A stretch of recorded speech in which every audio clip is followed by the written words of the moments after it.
Baik teman-teman, bertemu lagi dengan saya dalam perkuliahan Matematika Bisnis. Pertemuan ke-11 ini kita akan membahas penerapan diferensial fungsi bidang ekonomi. Pada sesi sebelumnya, pertemuan ke-10, kita sudah menjabarkan apa itu diferensial fungsi serta kegunaannya dalam bidang ekonomi. Kali ini kita akan terapkan di bidang elastisitas, biaya marginal, penerimaan marginal, marginal utilitas maupun marginal produk. Kita awali dengan elastisitas ya teman-temannya. Dalam teori diferensial ini sangat lazim diterapkan dalam elastisitas, menentukan elastisitas, nilai marginal dan optimasi. Nah, elastisitas itu terdiri dari elastisitas permintaan, di mana elastisitas permintaan atau elastisitas harga permintaan ataupun price elasticity ialah suatu koefisien yang menjelaskan besarnya perubahan jumlah barang yang diminta akibat adanya perubahan harga. Nah, jika fungsi permintaan dinyatakan dengan ID ya teman-teman ya, ataupun sama dengan fungsi P, maka elastisitas permintaannya dirumuskan. Elastisitas permintaan adalah turunan dari QD ini dikali dengan P dibagi QD fungsi awalnya. Nah, dengan QD per DP itu merupakan turunan pertama dari QD ini ataupun fungsi P ya teman-teman ya. Nah, dikatakan permintaan akan suatu barang dikatakan bersifat elastis apabila nilai elastisitasnya itu lebih besar daripada 1 dan akan disebut elastisitas aneter jika nilai elastisitas permintaan itu sama dengan 0 dan akan dikatakan inelastis jika nilai elastisnya lebih kecil daripada 1. Contoh pertama di sini teman-teman ya.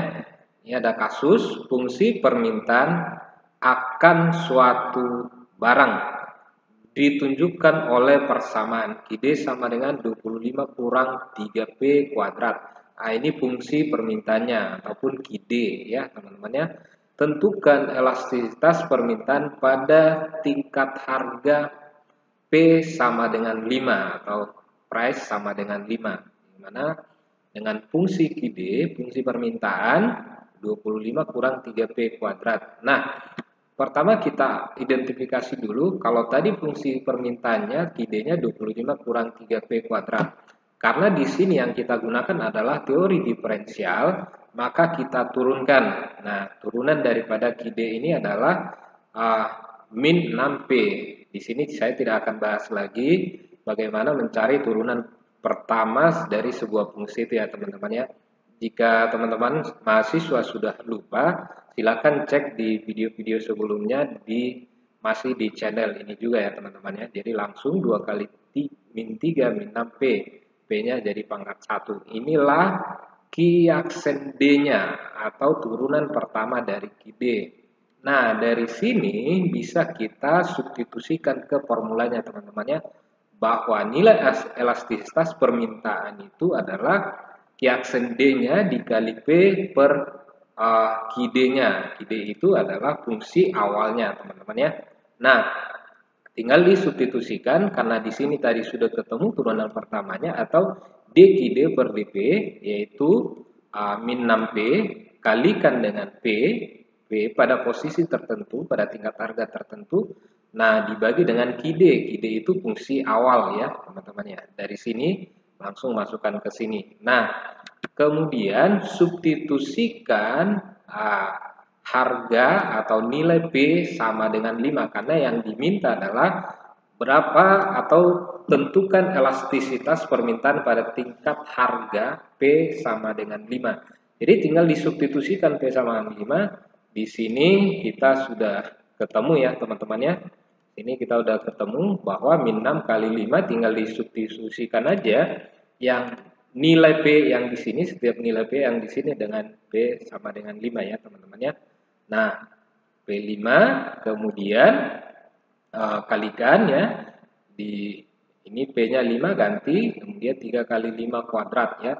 Di sini kita udah ketemu nilainya 3. Nanti dicek sendiri ya teman-teman ya. Untuk menghemat durasi video ini saya tidak jabarkan ya. Saya skip beberapa ya perhitungannya ya. Jadi kamu nanti bisa cek sendiri dari mana ketemunya 3. Ini tinggal dibagi. Oke, nanti ketemu elastisitasnya adalah 3. Nah, ini 3 dikatakan elastis karena apa? Dia lebih besar dari 1.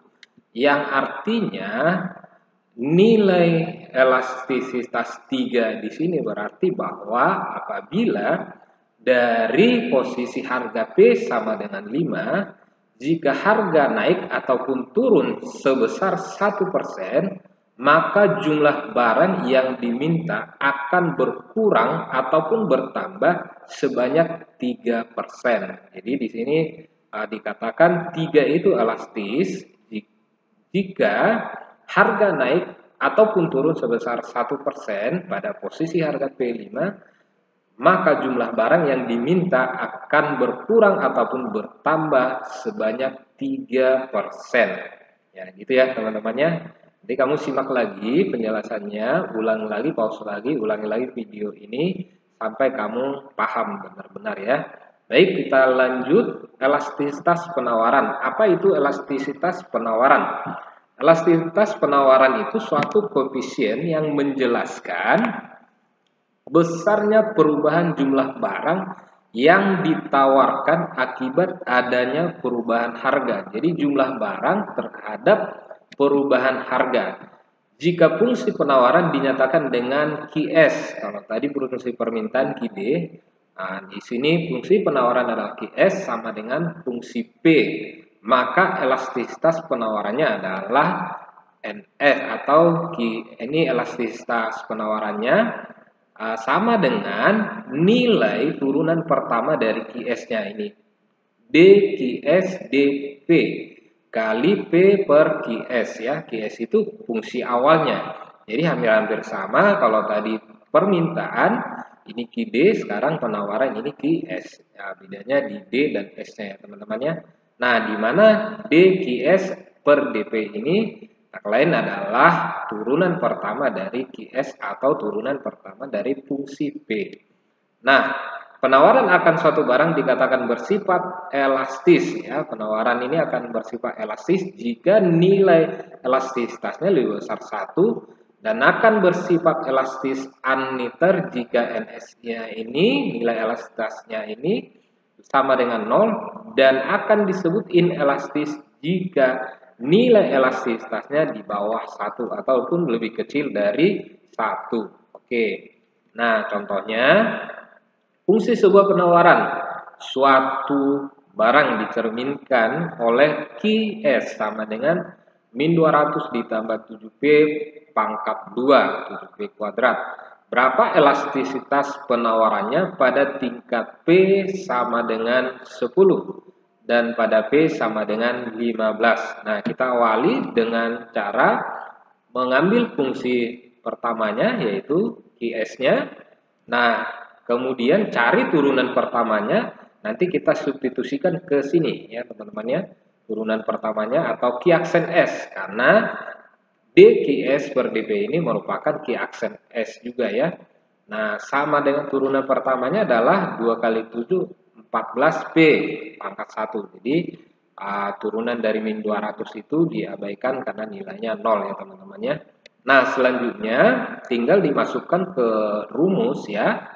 Ya, tinggal dimasukkan ke rumus, substitusikan bahwa ini 14P ini kalikan dengan P dibagi fungsi utamanya QS-nya min 200 ditambah 7P kuadrat.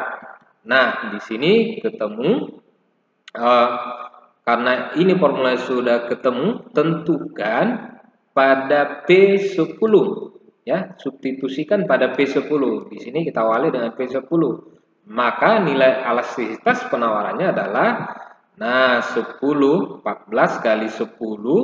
Nah, 10 dibagi min 200 ditambah 7 kali 10 pangkat 2. Nah, di sini 140 tadi 14 kali P karena P-nya kita pakai yang P nilai 10 ya. Di sini ketemu 2,8 ya. Dan P5 pada P15 ya. Berapa nilai elastisitas penawarannya? Jadi 15 dikali 14 210, ini P15 ini substitusikan terhadap nilai P yang ada di sini, maka ketemu 2,3 teman-teman ya. Jadi masih elastis ya. Tentu tadi kita sudah jabarkan kenapa dikatakan elastis, dan karena nilainya masih lebih besar dari 1 ya teman-teman ya. Baik, itu elastisitas penawaran. Berikutnya elastisitas produksi. Elastisitas produksi adalah suatu koefisien yang menjelaskan besarnya perubahan jumlah output ataupun keluaran yang dihasilkan akibat adanya perubahan jumlah input ataupun masukan yang digunakan. Nah, jika fungsi produksi dinyatakan dengan P ataupun Fx, maka elastisitas produksinya bisa kita rumuskan di sini. Yang kita pakai nanti yang ini ya, dP per dx atau turunan pertama dari P ini ya teman-teman ya, dikali X per P. Jadi nilai X-nya ini nanti kita substitusi di sini. Nah, P ini adalah fungsi awal ya teman-teman ya. Nah, di mana dP per dx adalah produk marginal ya, produk marginal dari X atau P aksen atau F aksen X ya. Jadi turunan pertama dari sini. Kemudian contoh di sini biar lebih jelas kita lihat, kita ambil dulu satu kasus di sini. Fungsi produksi suatu barang ditunjukkan oleh persamaan P sama dengan 6x kuadrat dikurang x pangkat 3. Nah, hitung elastisitas produksinya pada tingkat penggunaan faktor produksi. Nah, 3 unit dan 7 unit. Nah, karena tadi yang kita gunakan adalah P aksennya, maka di sini kita ambil P-nya dulu nih. P-nya adalah 6x kuadrat kurang x pangkat 3. Nah, turunan daripada P ini atau dP per dx adalah 12x kurang 3x pangkat 2. Teman-teman, kalau lupa ini dari mana, ya silakan dicek di video ini. Di pertemuan sebelumnya kita sudah bahas bagaimana menentukan turunan sebuah fungsi ya teman-teman ya. Jadi 2 kali 6, 12, X pangkat 2 kurang 1, dan seterusnya 3 kali 1, X pangkat 3 kurang 1 ya teman-teman ya. Nah, kemudian kita tinggal substitusikan ke formula ini, di mana nilai elastisitas suatu produksi itu adalah turunan pertama dari fungsinya ya, persamaan produksinya, fungsi produksinya dikali X dibagi P. Nah, ini masukkan turunan pertamanya tadi 12X kurang 3X pangkat 2, ini kita tinggal pindahkan ke sini, kemudian kali X dibagi 6X kuadrat kurang X pangkat 2. Diambil dari sini ya. Oke, ini teman-teman, harusnya ini masih X pangkat 3 ya teman-teman ya. Oke, ada kesalahan pengetikan. Nah, kemudian tinggal disubstitusikan pada X sama dengan 3. Jadi ini X, nilai X ya, ataupun X sama dengan 7. Ini X yang kedua pada saat X-nya 3 unit ataupun 7 unit. Faktor produksinya 3 unit ataupun 7 unit. Yang pertama kita substitusikan adalah pada X-nya 3 unit, bahwa nilai elastisitas produksinya adalah tinggal ini substitusikan nilainya 3. 12 kali 3, 36 dan seterusnya. 3 pangkat 2, 9 kali 3, 27 dan seterusnya. Masukkan, substitusikan X sama dengan 3 terhadap pernyataan ini ya, terhadap formula ini. Maka ketemu di sini sama dengan 1. Nah, kemudian ini nilainya saya singkat di sini.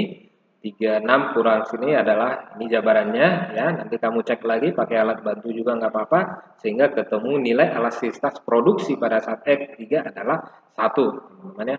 Nah, kita uji yang kedua, bagaimana saat X-nya sama dengan 7 ya di sini. Nah, sama ya, langkahnya sama, substitusikan di sini X-nya 7, 12 kali 7 84 dikurang 3 kali 7 pangkat 2 kali 3 147 ya.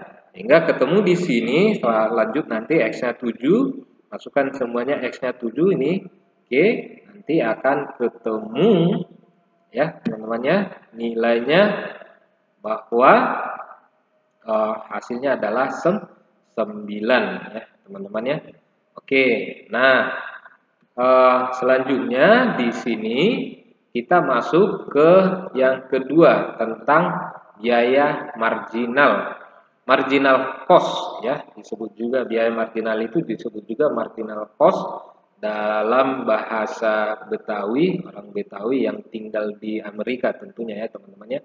Jadi marginal cost itu disingkat dengan MC ya.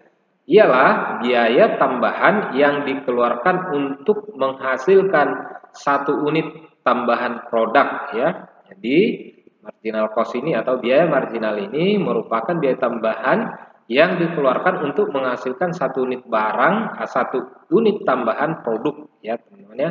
Nah, jika fungsi biaya atau total cost marginal cost-nya dinyatakan dengan C ataupun fungsi Q ya, di mana C adalah biaya total ataupun total cost dan Q adalah jumlah produk, maka biaya marginalnya adalah ya, biaya marginalnya ataupun marginal cost-nya itu adalah tidak lain dan tidak bukan sama dengan turunan pertama dari total cost-nya ya.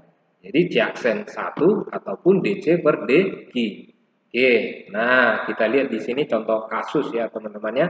Nah, ini ada sebuah grafik yang mewakili fungsi biaya total di sini. Total cost-nya adalah Q pangkat 3 dikurang 3Q kuadrat ditambah 4Q ditambah 4. Nah, biaya marginalnya tadi disebutkan bahwa marginal cost itu adalah turunan pertama, langsung turunkan ini. Fungsi pertama ini teman-teman ya.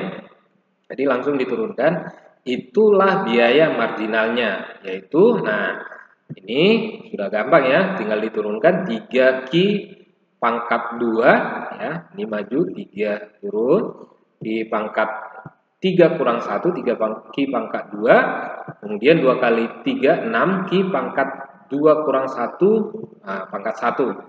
Nah, turunan dari 4Q adalah 4. Nah, ini konstanta abaikan ya. Inilah turunan pertama dari total cost-nya atau disebut juga marginal cost-nya. Nah, karena marginal cost-nya itu sudah ketemu, kemudian turunkan lagi. Nah, teman-teman dari sini ini merupakan fungsi kuadrat.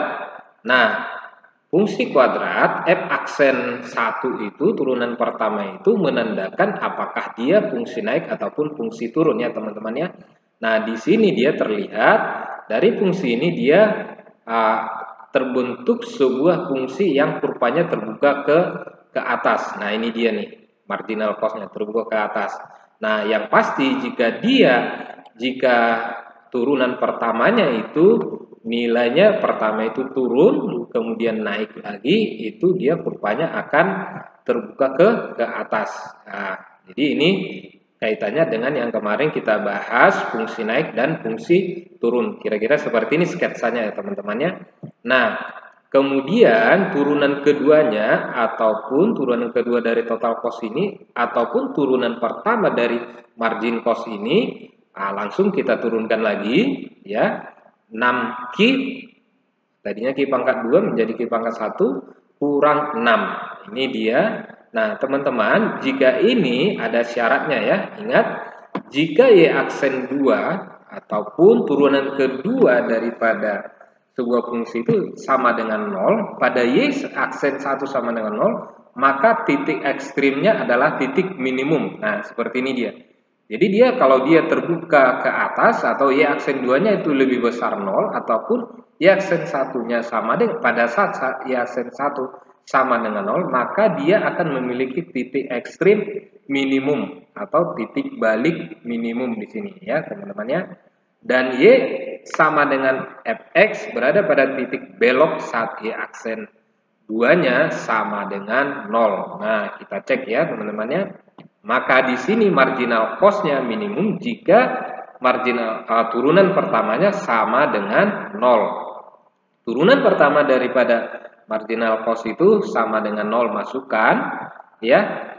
Marginal cost-nya sama dengan 0, 6Q ya dari sini. Ini sama dengan 0 ya, teman-teman ya. Maka 6Q itu 6 Ki itu sama dengan 6, sehingga ketemu Ki-nya 6/6 ataupun 1. 6/6 ataupun 1. Nah, dari sini ya teman-teman ya. Jadi, kalau kamu masih bingung, pause lagi, bahwa di sini ini diperoleh dari turunan kedua dari total cost ini ya. Turunan kedua dari total cost ini ketemu dia 6Ki kurang 6. Nah, pada saat dia sama dengan 0, maka dia akan memiliki titik belok yang ini. Titik belok. Nah, kebetulan di sini titik beloknya titik belok naik, yakni pada saat Ki sama dengan 1. Ini dia nilai ekstrimnya ya, teman-teman ya, pada saat Ki sama dengan 1. Jadi ini aplikasi dari yang fungsi naik dan fungsi turun yang sebelumnya sudah kita bahas ya, teman-teman ya. Maka marginal cost-nya pada Ki sama dengan 1 untuk menentukan ini. Ya, marginal cost pada saat Ki sama dengan 1, substitusikan dia ke fungsi pertamanya atau turunan pertama daripada total cost, yakni 3Ki kuadrat dikurang 6Ki. Nah, 3 karena Ki-nya 1, substitusikan nilai Ki sama dengan 1, 3 kali 1 pangkat 2 dikurang 6 kali 1 ditambah 4 adalah 1. Jadi, marginal cost-nya pada saat Ki-nya sama dengan 1 adalah 1 ya teman-temannya. 1 itu lebih besar dari 0. Nah, ini menandakan dia memiliki titik ekstrim minimum ya teman-temannya. Kemudian berapa total cost-nya, masukkan, substitusikan ke persamaan awal, yakni Ki pangkat 3 kurang 3 Ki pangkat 2 ditambah 4 Ki tambah 4. Nah, sehingga ketemu ini.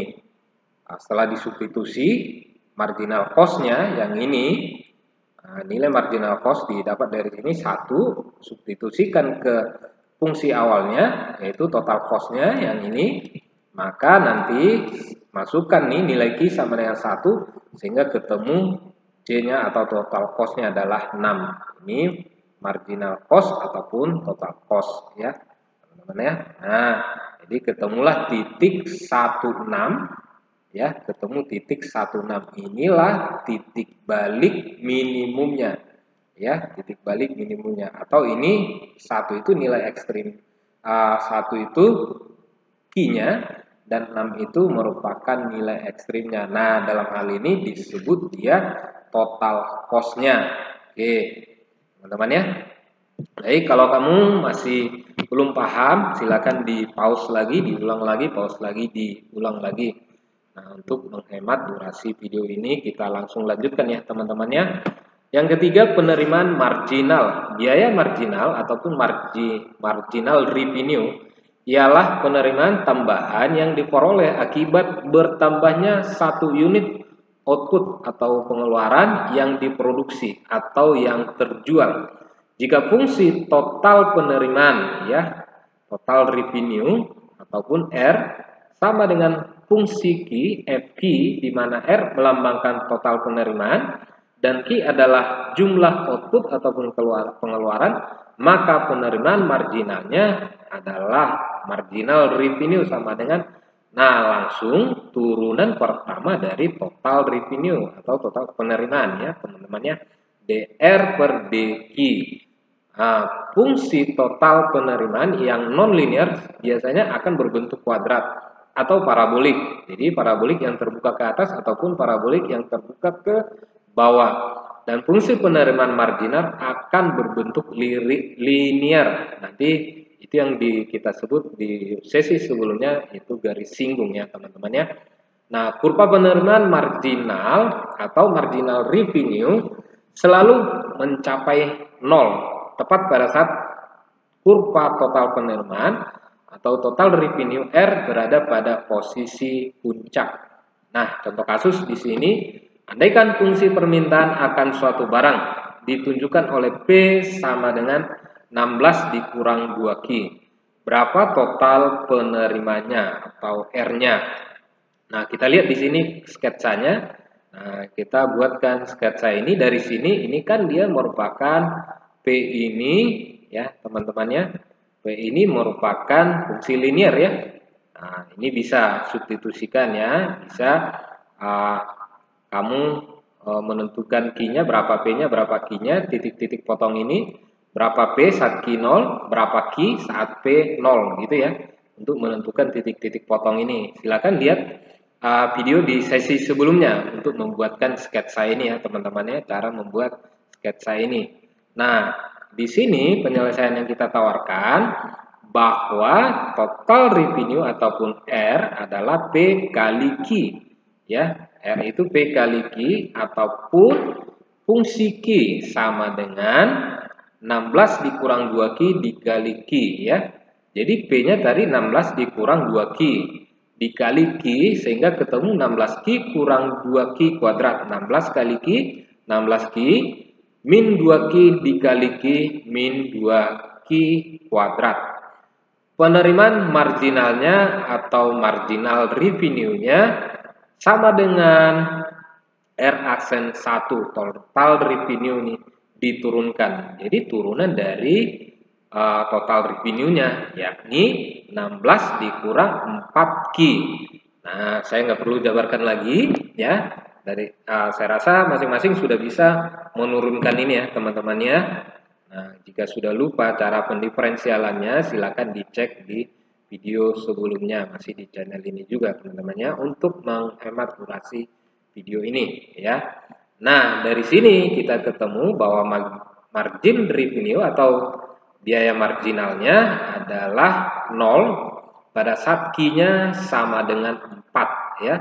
Nah, masukkan nilai Q sama dengan 4 untuk P 16 dikurang 2Q sama dengan 16 dikurang 2 kali 4 ya. Oke, 2 kali 4 8, 16 kurang 8 adalah 8. Ketemulah titik 4 8 ya. Ini 8. Oke, lalu nanti untuk total penerimanya merupakan ya, substitusikan dia ke fungsi ini. Ya, fungsi ini R atau total penerimaan, total revenue ya. 16Q kurang 2Q kuadrat. Nah, ketemu tadi Q-nya 4 ya, Q-nya 4. Maka 16 kali 4 dikurang 2 kali 4 kuadrat sama dengan 32. Itulah total revenue atau total penerimanya dan P-nya adalah 8 sementara total penerimanya adalah 32. Nah, jadi ini ketemu titik 432 ya. Nah, inilah titik ekstrimnya ya, 432 titik 432 ya teman-teman ya. Nah, di sini dia kurvanya terbuka ke bawah, berarti dia memiliki nilai maksimum karena di sini fungsinya fungsi naik, ini fungsinya fungsi turun. Kalau masih ingat ya teman-teman ya. Jadi ini titik balik maksimumnya ataupun titik ekstrimnya ya teman-teman. Nah, oke. Kita lanjut margin utilitas ya. Margin utilitas merupakan utilitas tambahan yang diperoleh konsumen akibat tambahan satu unit barang yang dikonsumsinya. Nah, jika fungsi total utilitas dinyatakan dengan UFQ, di mana U melambangkan total utilitas dan Q adalah jumlah barang yang dikonsumsi, nah, satuannya unit ya, maka margin utilitasnya adalah MU sama dengan turunan pertama dari utilitas itu sendiri, total utilitasnya. DU per DQ. Nah, di sini ada contoh kasus ya, grafiknya. Dia di sini memiliki titik balik maksimum ya, teman-teman ya. Nah, ini garis singgungnya ya. Garis singgungnya. Contoh, jika U fungsi total utilitas adalah FQ sama dengan 90Q dikurang 5Q kuadrat ya. 90Q dikurang 5Q kuadrat. Maka margin utilitas itu adalah turunan pertama dari U ataupun U aksen 1, di mana turunan pertama dari 90Q dikurang 5Q kuadrat adalah 90 dikurang 10Q. 2 kali 5 10, Q pangkat 2 dikurang 1 Q pangkat 1. Nah, di sini sudah bisa dipahami margin utilitas sudah ketemu ya teman-teman ya.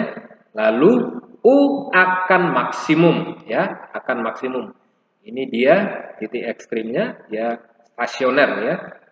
U akan maksimum pada saat MU sama dengan margin utilitas sama dengan 0 atau saat U aksen turunan pertama dari utilitas itu sama dengan 0. Maka Q sama dengan 9 kita substitusikan ya.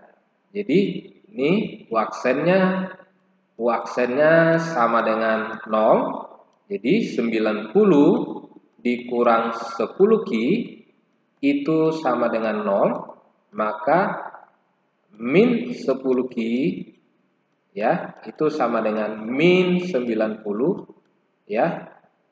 Sehingga ketemulah Q adalah 90, min 90 dibagi min 10 adalah 9. Nah, dari sini ya teman-teman ya, yang ini barangkali bingung ya, sebenarnya di fungsi naik dan fungsi turun sudah kita bahas cara substitusinya. Nah, pada saat Q sama dengan 9 dan margin utilitasnya sama dengan 0, maka fungsi utilitas atau total utilitas akan maksimum ya, akan maksimum. Ini dia nih 9 ya. Oke, akan maksimum. Nah, mencari nilai ini dari mana ya kan ya? Nah, substitusikan ya ke fungsi pertama, yakni 90 Q dikurang 5 Q kuadrat ya.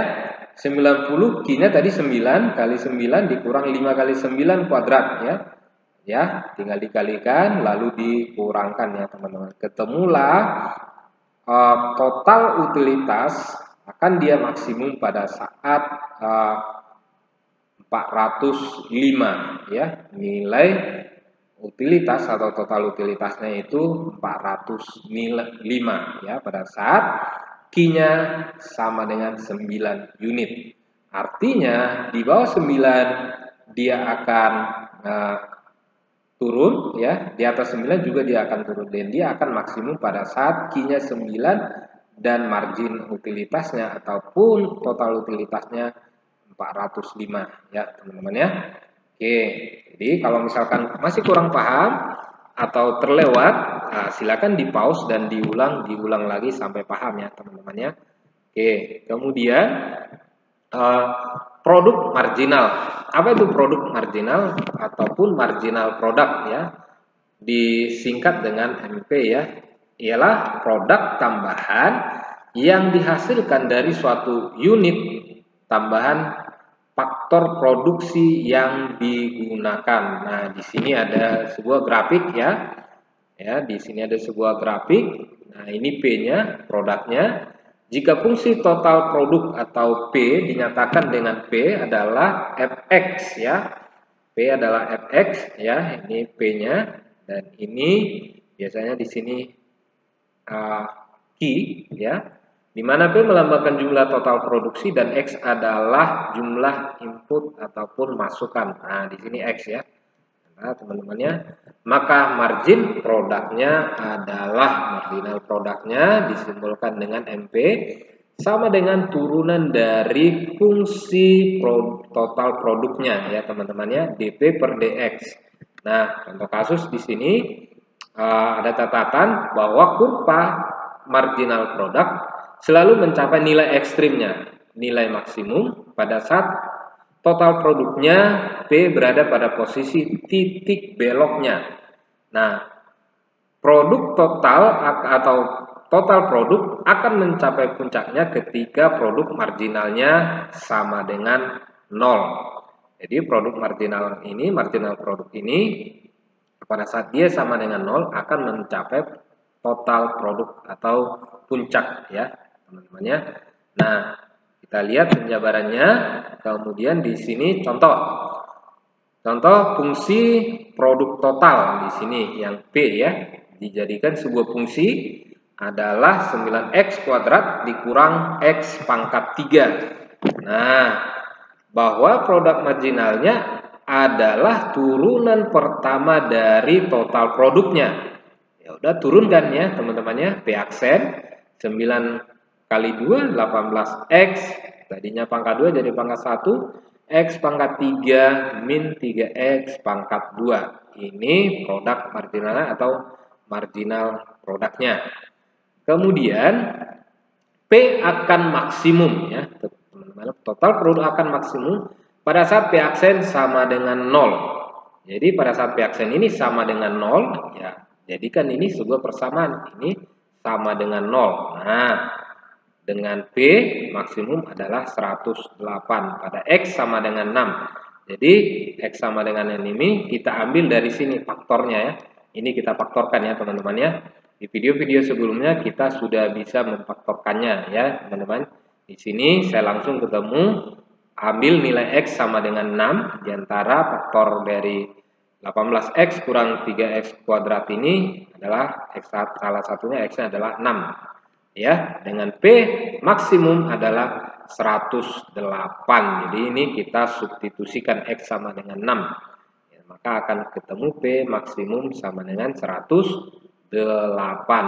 P berada pada titik belok dan marginal produknya maksimum pada P aksen 2. Nah, P aksen 2-nya ini bisa kita dapatkan ya 18 dikurang 6X.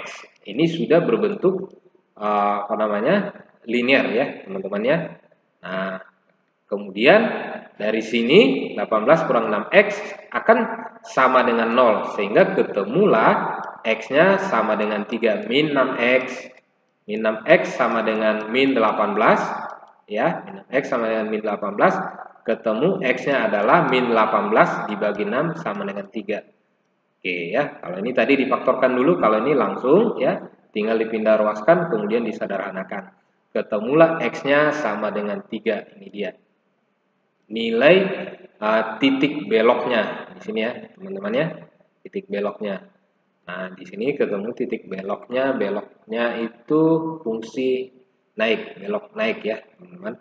Nah, itu tentang produk marginal ataupun marginal produknya. Lagi-lagi saya sampaikan teman-teman, kalau masih kurang paham, silakan di pause dan diulang lagi sehingga kamu benar-benar paham ya teman-teman ya. Oke, ini ada contoh soal untuk latihan mandiri ya teman-teman ya. Silakan diikuti langkah-langkah yang tadi saya sebutkan, hanya ada 2 soal di sini untuk latihan mandiri. Nah, sekian dan terima kasih teman-teman. Ini slide yang paling ditunggu-tunggu oleh mahasiswa. Oke teman-teman, sampai ketemu di perkuliahan selanjutnya, di pertemuan ke-12. Tetap semangat dan mohon maaf jika ada kekurangan dalam penyajian.